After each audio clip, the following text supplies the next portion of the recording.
The year is 1621. In the main plaza of Cartagena de Indias, the largest slave port in Spanish America, a crowd gathers as soldiers lead a man to the gallows. He walks with the bearing of royalty despite his chains. The Spanish governor has declared this man too dangerous to live, not because of violence, but because of something far more threatening.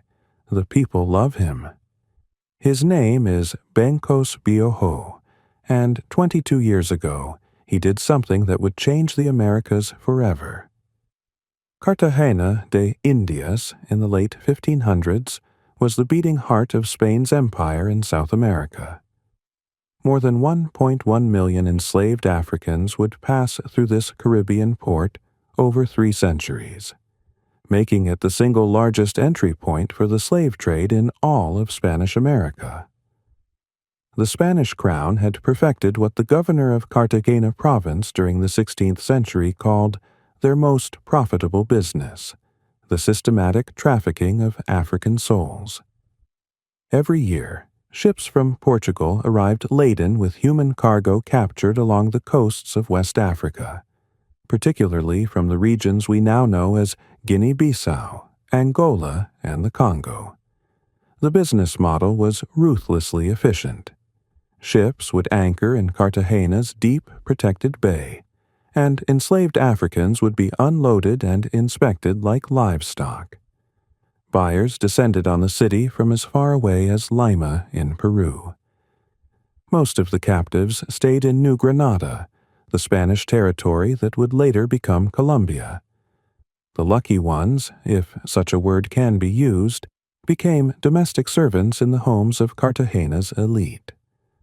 The majority faced harsher fates.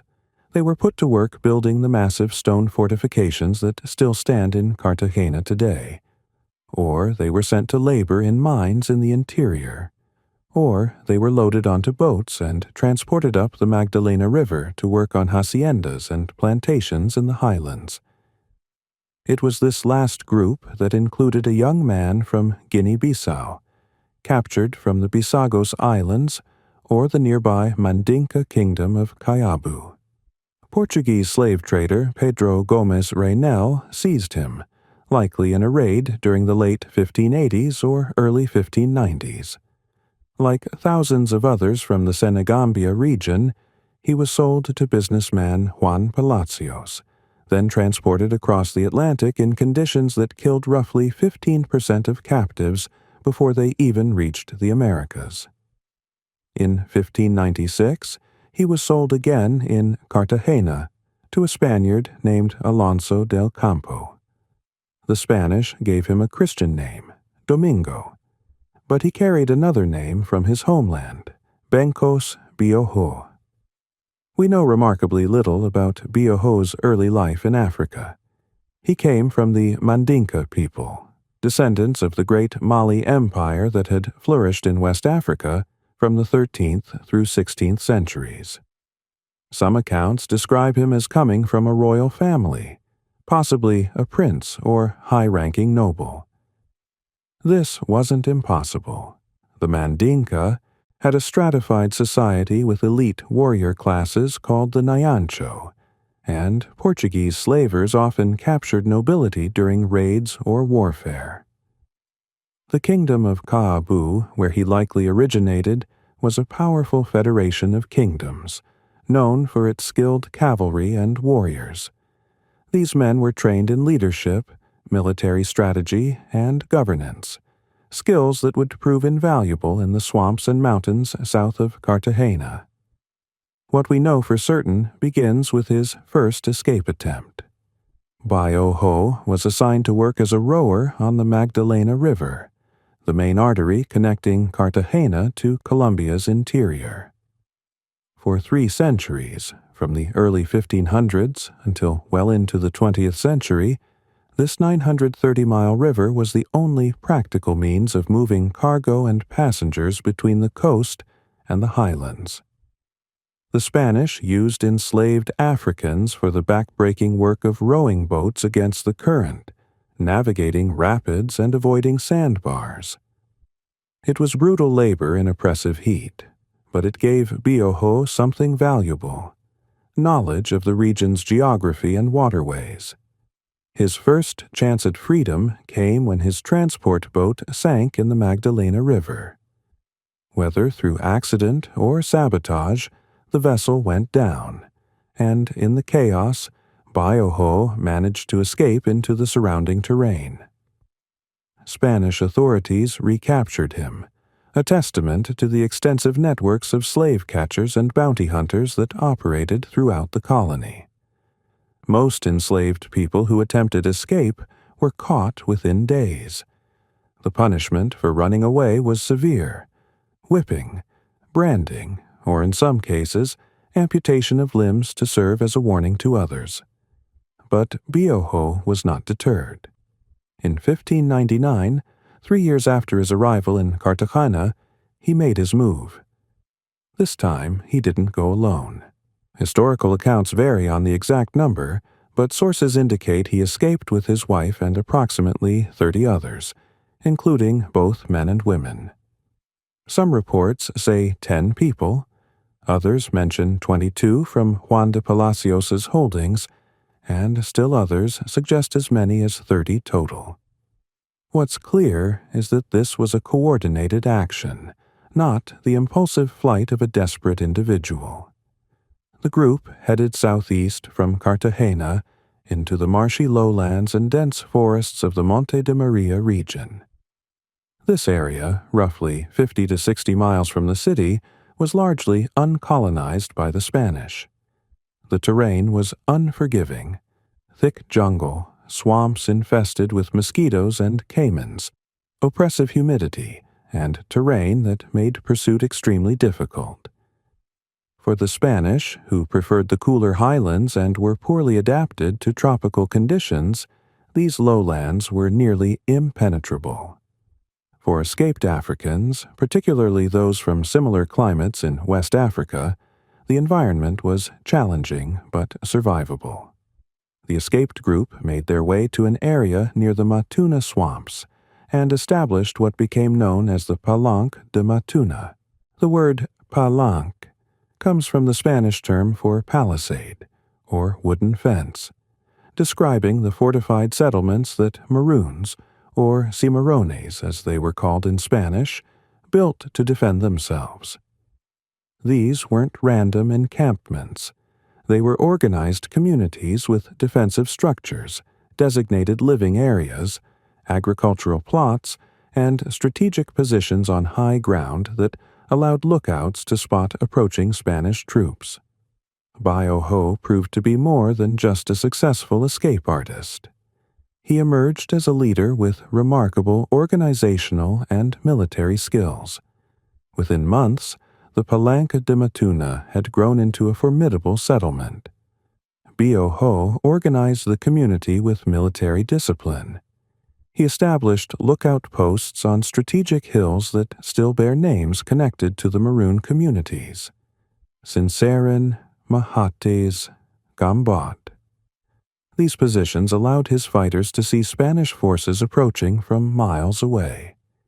He organized his followers into a structured military force with designated roles: warriors who defended the Palenque, scouts who monitored Spanish movements, and cultivators who grew yucca, plantains, and other crops to sustain the community.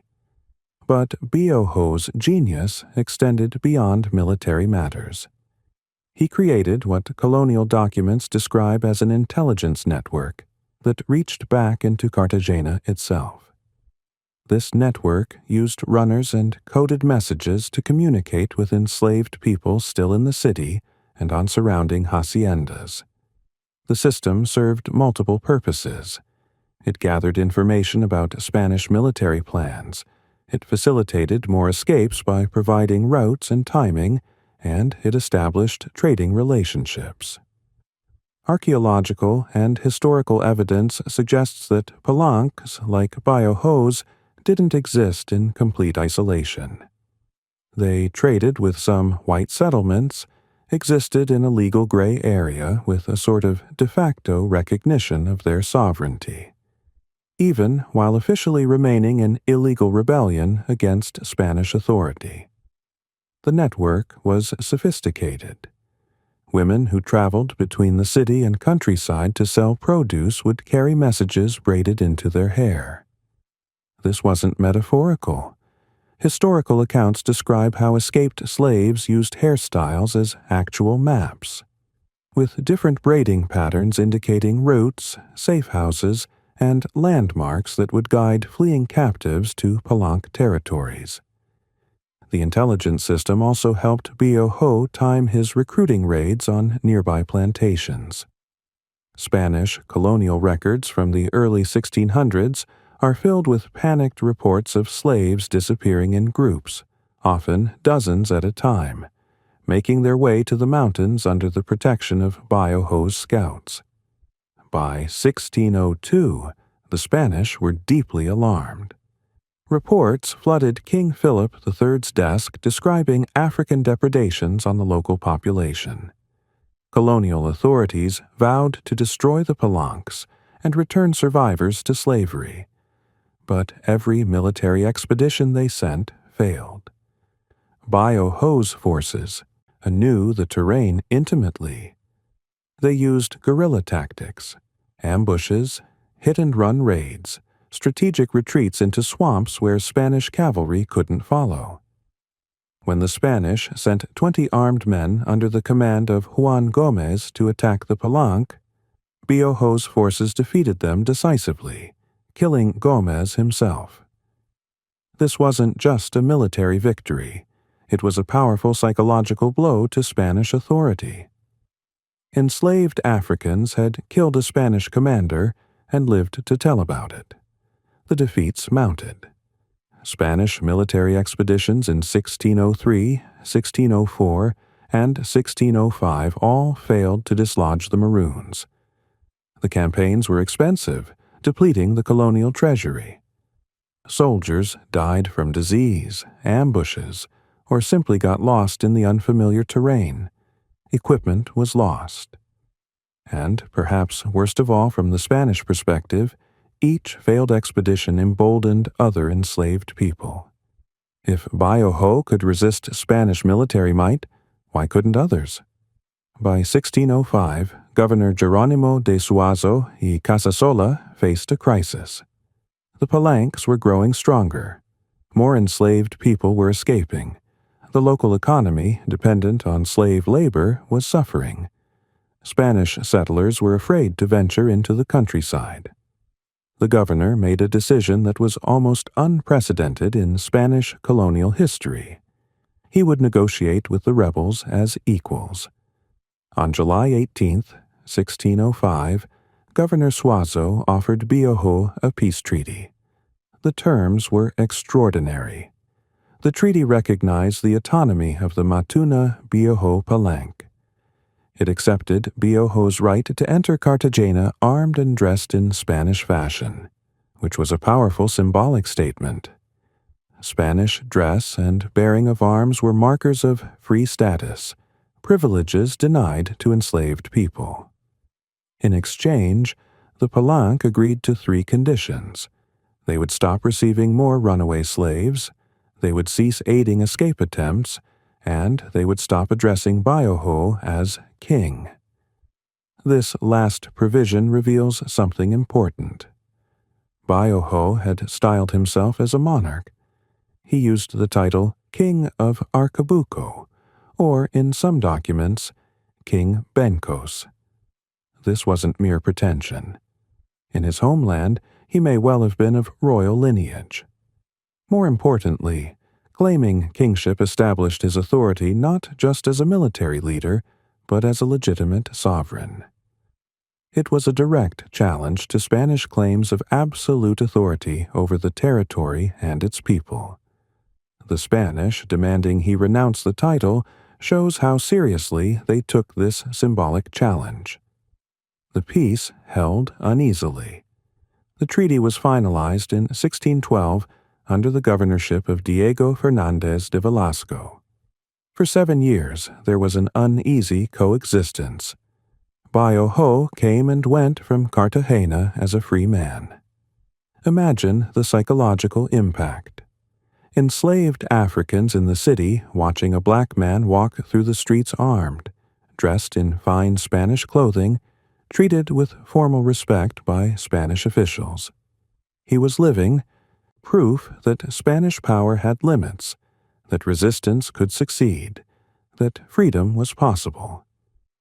But Biohó never truly stopped helping enslaved people escape. The historical record suggests that despite the treaty terms, the flow of runaways to the Palenques continued. Some historians argue the Palenques couldn't survive without new members, particularly women, since the gender imbalance in escaped populations threatened the community's long-term viability. Others suggest Biohó saw the treaty primarily as a tactical pause, a way to consolidate his position while continuing his ultimate mission of liberation. The situation changed dramatically in 1619 when a new governor arrived, Garcia Girón. Unlike his predecessors who had grudgingly accepted the accommodation with the Palenques, Girón viewed Biohó as an existential threat to Spanish authority. He was particularly alarmed by what he called the extent to which Biohó was respected in the population. This respect wasn't limited to enslaved Africans. Free people of color, of which Cartagena had many, also admired Biohó. Even some poor Spaniards reportedly traded with the Palenques and had cordial relations with the Maroons. Governor Girón decided to act. He laid a trap, taking advantage of Biojó's regular visits to Cartagena under the terms of the treaty. Spanish soldiers arrested Biohó as he walked through the city. The exact circumstances vary in different accounts. Some sources say he was walking carelessly, perhaps overconfident after years of peaceful coexistence. Others suggest he was deliberately betrayed, lured into the city under false pretenses. What's certain is that the arrest violated the treaty. The Spanish had given their word, and they broke it. Biohó was held in Cartagena's dungeons, while Governor Girón made his case for execution. His arguments, preserved in colonial correspondence, are revealing. He wrote that Biojó's lies and enchantment would drive the nations of Guinea away from the city. This phrase speaks volumes. Girón feared not just Biojó's military capability, but his influence. The governor believed that Biohó possessed a kind of magnetic charisma, a power to inspire that made him dangerous even in chains. The reference to enchantment suggests Spanish authorities viewed Biohó through a lens of superstition and fear, perhaps attributing supernatural powers to explain his remarkable success in evading and defeating them. On March 16, 1621, Benkos Biohó was executed in Cartagena's main plaza. He was hanged and then quartered, his body dismembered as a warning to others. This brutal form of execution was reserved for traitors and rebels, meant to demonstrate the full power of Spanish authority and to terrorize the population into submission. The Spanish wanted to make a spectacle of his death, to show that resistance was futile, that even the great Benkos Biohó could be killed. They were wrong about what his death would accomplish. Instead of crushing the resistance, Biohó's execution sparked an uprising that would last for 70 years. His martyrdom transformed him from a successful rebel leader into a symbol of resistance that proved more powerful than the man himself. The Palenques in the Montes de Maria didn't surrender. They regrouped and continued fighting. By the late 1600s, the area had over 600 Maroons, now led by Domingo Padilla, who styled himself as captain, while his wife Jane took the title of viceroy. These leaders successfully resisted further Spanish attempts at control. The Spanish launched campaign after campaign throughout the 17th century. They destroyed some palanques, but survivors would rebuild them, establish new ones, or join other communities. It became a low-intensity conflict that drained Spanish resources and demonstrated the fundamental weakness of their position. They controlled the cities and the coast, but the interior, the mountains and swamps, belonged to the Maroons. In 1691, 70 years after Biohó's execution, the Spanish crown issued a royal decree that essentially admitted defeat. The decree guaranteed freedom to the people of Palenque de San Basilio if they stopped accepting new escapees. The community that came to be known as San Basilio de Palenque had been founded sometime between 1655 and 1674, possibly by a leader named Domingo Criollo. It was made up of survivors from various destroyed palanques, including quite possibly refugees from Biohó's original Palenque de Matuna, combined with new escapees who had crossed the Magdalena River to reach the area. The royal decree didn't end the conflict immediately. There were violations and renewed fighting. But eventually, in 1713, the community reached a formal agreement with Spanish authorities, mediated by Bishop Antonio Maria Cassiani. The treaty, finalized in January 1714, officially recognized San Basilio de Palenque's freedom and territorial rights. This made it the first legally free African town in the Americas, more than a century before Colombia declared independence from Spain, and 100 years before the beginning of the Haitian Revolution. The significance of this cannot be overstated. While Biohó didn't live to see this victory, and may not have directly founded San Basilio de Palenque as the town exists today, his resistance created the conditions that made this achievement possible. He proved that organized resistance could succeed, that Spanish military power had limits, that African people could govern themselves effectively. Every Palenque leader who came after him built on the foundation he had laid. The people of San Basilio de Palenque preserved something remarkable: their African heritage. Cut off from subsequent waves of African captives and living in relative isolation for 3 centuries, the community developed and maintained distinct cultural practices. They created Palenquero, a Creole language that blends Spanish with Bantu languages from Congo and Angola, along with Portuguese and French influences.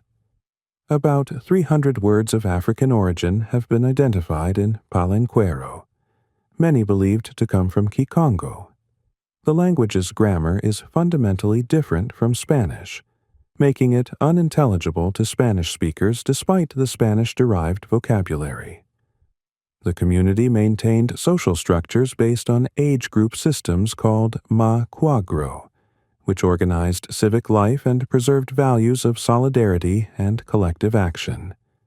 They preserved Lumbalu, a funeral ritual involving songs and dances for mourning that has clear Bantu roots. They maintained musical traditions, religious practices that blended Catholicism with African spiritual beliefs, and methods of food preparation that connected them directly to their ancestors. In 2005, UNESCO recognized San Basilio de Palenque as a masterpiece of the oral and intangible heritage of humanity, acknowledging its unique cultural preservation. The genetic link between Palenque and Africa has been confirmed through DNA analysis.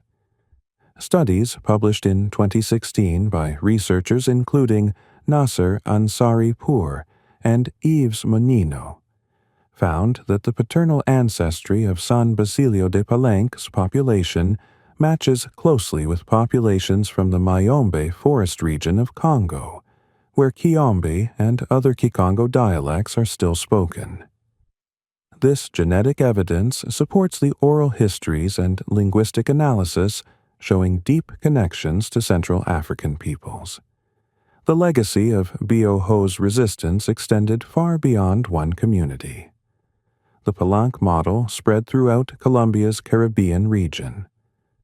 There were hundreds of Maroon communities during the colonial period, though San Basilio de Palenque is the only one to survive continuously to the present day. But these communities collectively created zones of freedom throughout the Spanish Empire's most profitable slave territories. They provided refuges for escapees, disrupted the slave economy, tied down Spanish military resources, and demonstrated that alternatives to slavery were possible. The Spanish never forgot the threat that Palenques represented. Colonial documents from the 17th and 18th centuries are filled with anxious reports about Maroon activity, military campaigns against Palenques, and frustrated acknowledgments that these communities couldn't be eliminated.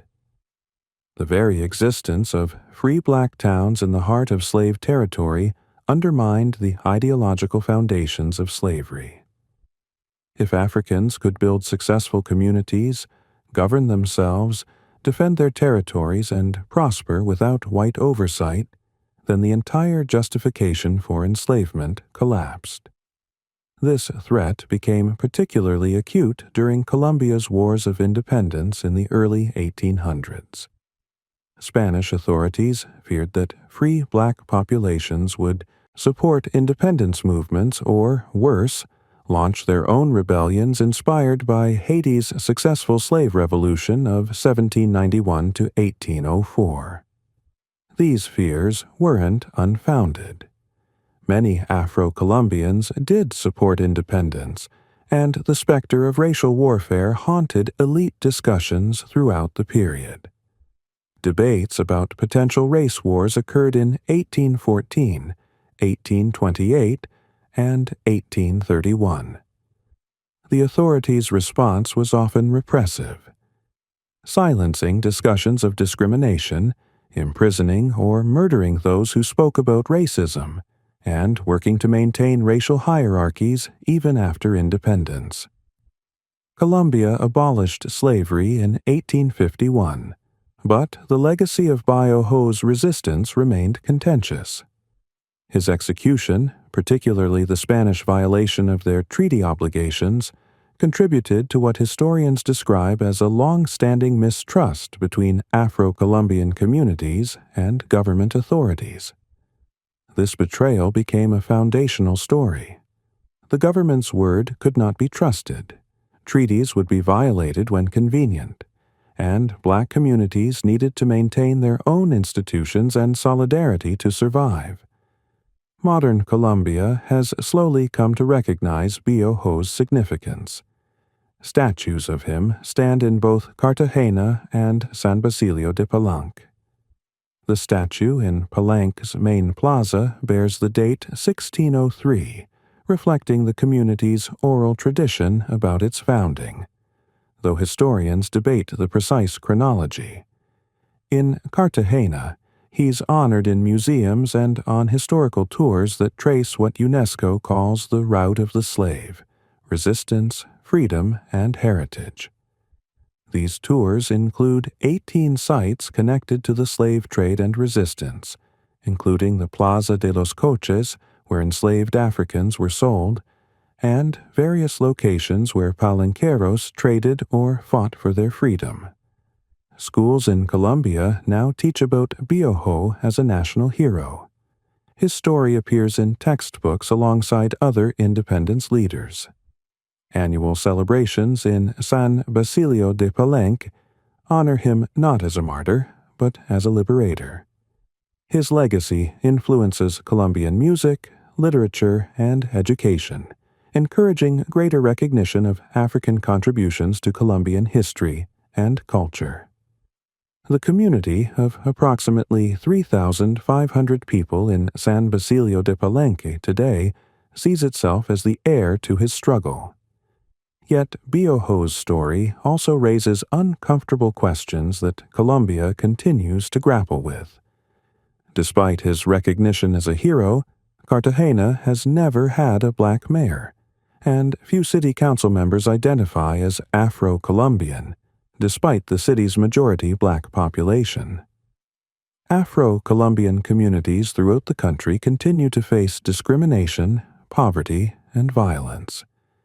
The neighborhoods where descendants of the Palenqueros live often lack basic services like wastewater treatment or reliable water supplies.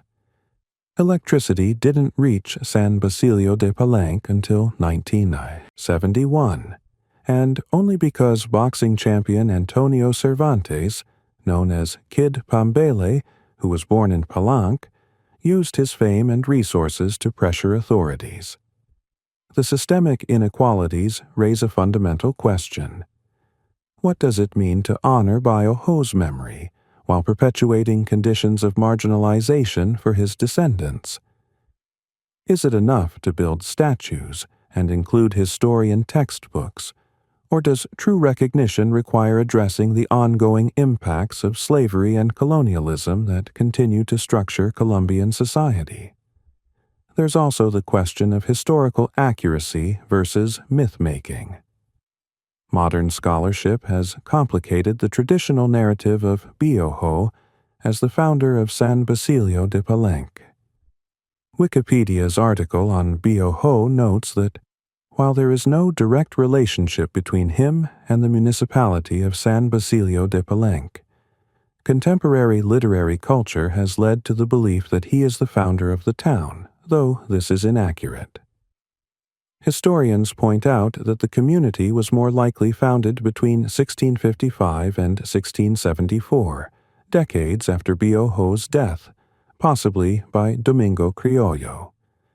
The Palenque that Biohó established was Palenque de Matuna, which may have been destroyed or dispersed after his execution. But does this historical nuance diminish Biohó's significance? The answer is clearly no. Whether or not he personally founded the specific community that became San Basilio de Palenque, his resistance created the movement that made all the Palenques possible. He proved that escape and resistance could succeed, that organized communities could withstand Spanish military pressure, that treaties could be forced even from the most powerful colonial authority in South America. Every Palenque leader who came after him, including Domingo Criollo, built on the precedent Biohó established. The Palenques existed as a network, with trade and communication between them.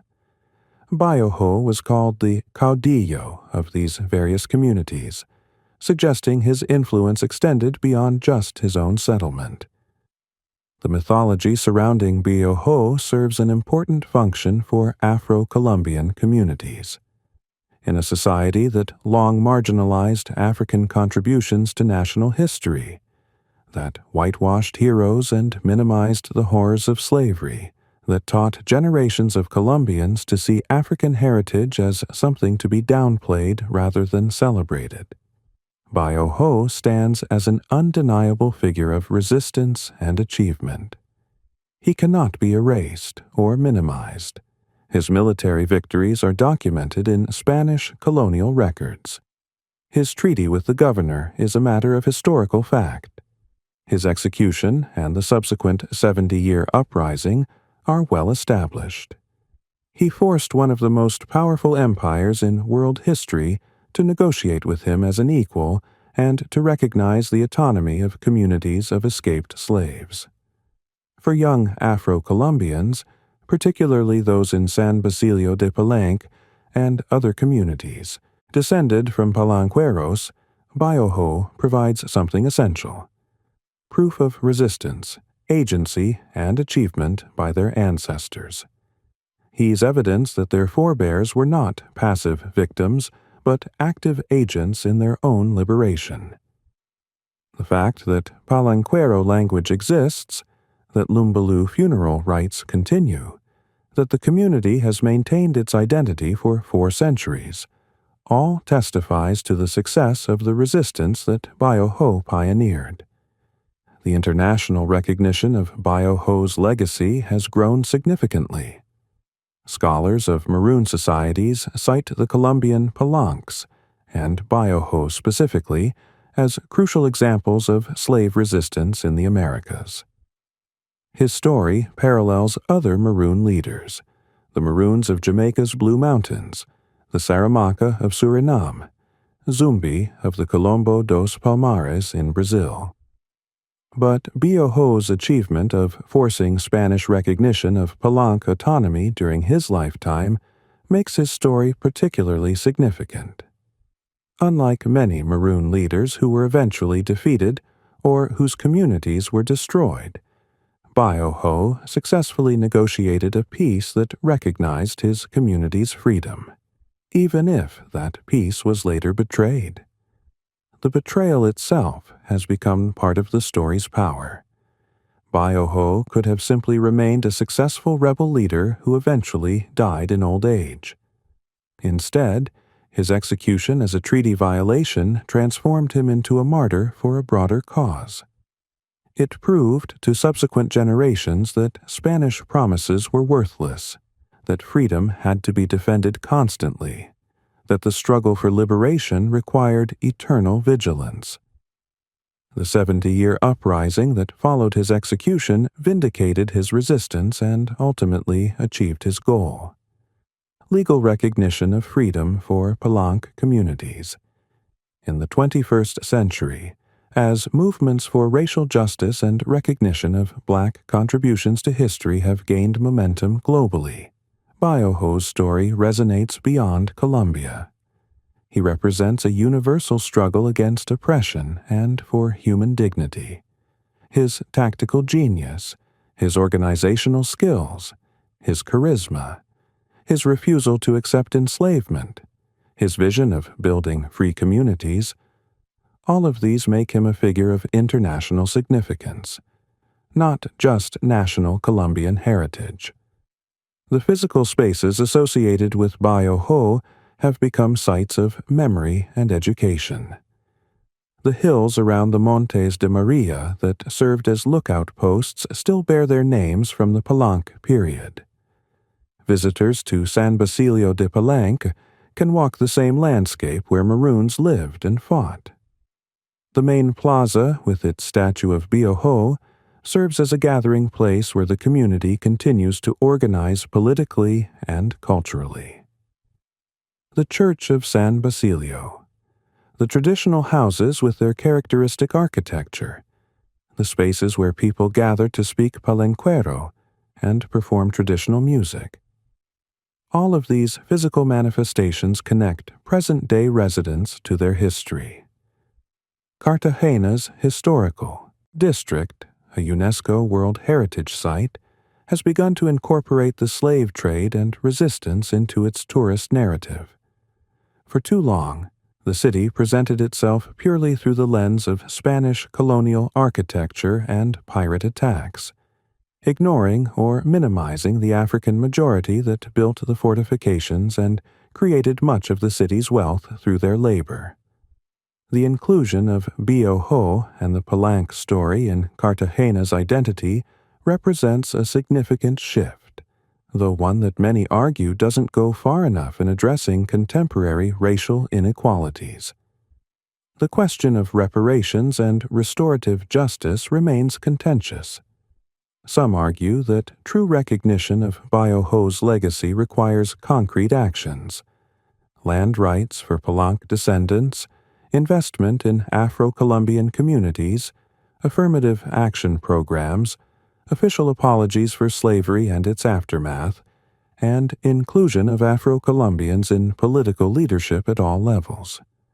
Others resist these measures, arguing that slavery is in the past and that contemporary Colombians bear no responsibility for historical injustices.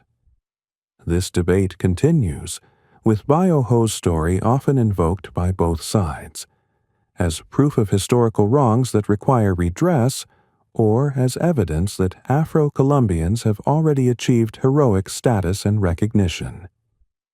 What's undeniable is that Benkos Biohó fundamentally changed the course of history in Colombia and the Americas. From his capture in Guinea-Bissau To his execution in Cartagena, he lived only about 40 years. But in those decades, particularly during his 22 years of resistance from 1599 to 1621, he accomplished something extraordinary.